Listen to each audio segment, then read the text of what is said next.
So my name is Shane Hartline. I am a actor, and I also, since the age of 5 or 6, I've had a mild case of spasmodic dysphonia. I've gotten into a mild case. It was a lot heavier back then, and I've kind of spent my whole life on this journey to get it to this place, and I continue every single day to, experiment with new things and try different, I don't want to say treatments, but different ways to find relief with something that, even as mild as it is for me, can be quite stressful. And on top of the fact that the only passion I've ever had in my life is to be an actor or storyteller, which your main tool is your voice. So that was one of the biggest inspirations for the story of Cookie. To be honest, it started with me just wanting to make something to submit to Sundance. That was like a bucket list thing for me. It's something I had never had done yet. I've made a lot of things, as far as like comedy sketches and little short films and stuff. But I was like, I want to really put my heart into something, some kind of story to submit to Sundance. And I started asking myself, what kind of stories are they looking for? And I think it's just really stories that haven't been told yet. And I was like, well, it hit me immediately. I was like, well, my story is a story that hasn't been told yet. And that goes for everybody. Everybody's story is different. Everybody's story is waiting to be told. But even further, I was like, I don't think spasmodic dysphonia, somebody with a case of spasmodic dysphonia, has ever been portrayed in film. I don't think it's ever been shown on film in the way that I wanted to do it. And so that was really it. I was like, I want to write a story, not necessarily about me, but someone kind of telling my story, but really everyone's story with the condition that, a heavy case of the condition, the frustrations and the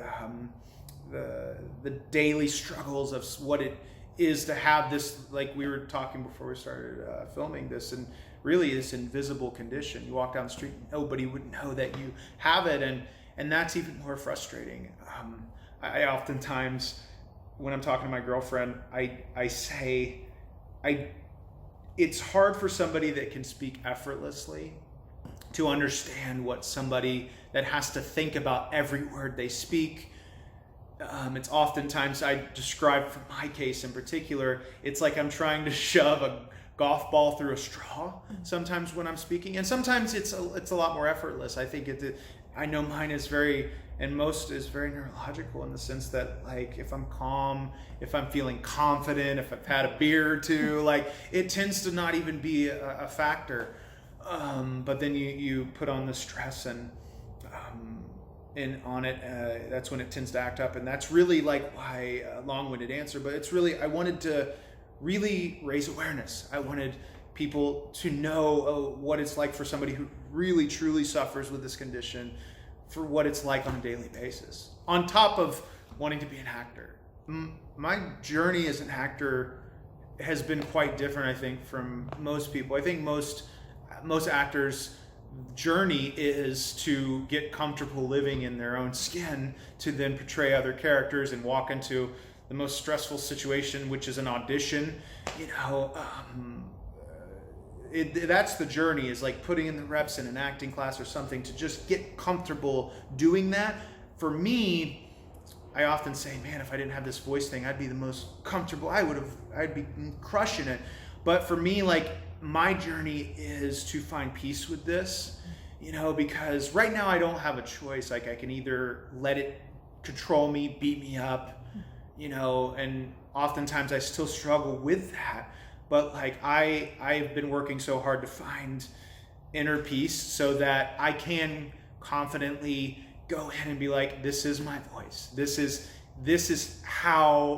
my instrument. It sounds different from what you're used to hearing, but I can still tell a story just like those guys can, and it sounds like I'm confident in saying that right now, but it is a practice. It's something I work on every single day. Making Cookie was by far the most therapeutic thing for me when it comes to like finding peace with my spasmodic dysphonia, in the sense that I spent my whole life not wanting anybody to know about it, especially in this business, for fear that it might hold me back from an opportunity, that it might, just the fear that it might hold me back from an opportunity. I might get on set and they might be like, what the heck is that? Because that has happened. Like, things have had to be rewritten.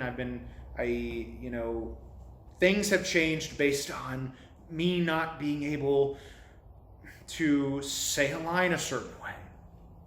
And so that's sometimes that has been something that has really stressed me out. But really, like, I can't describe how therapeutic it was to go forward into the community and one, meet people with the condition, but also to really open up to the world that I have this thing and I'm wanting to be an actor. That was very therapeutic. It's hard to explain. Yeah, the most surprising thing about when I first approached the community of people with wanting to do Cookie, because I was very hesitant at first, to be quite honest, to do it, because I'm not just telling my story. I'm sharing. This is everyone's story with this. So that's a weight on my shoulders to do right, to do justice to. So my first thing I did is I went into the private community on Facebook and I said, this is kind of what I want to do. What do you guys think?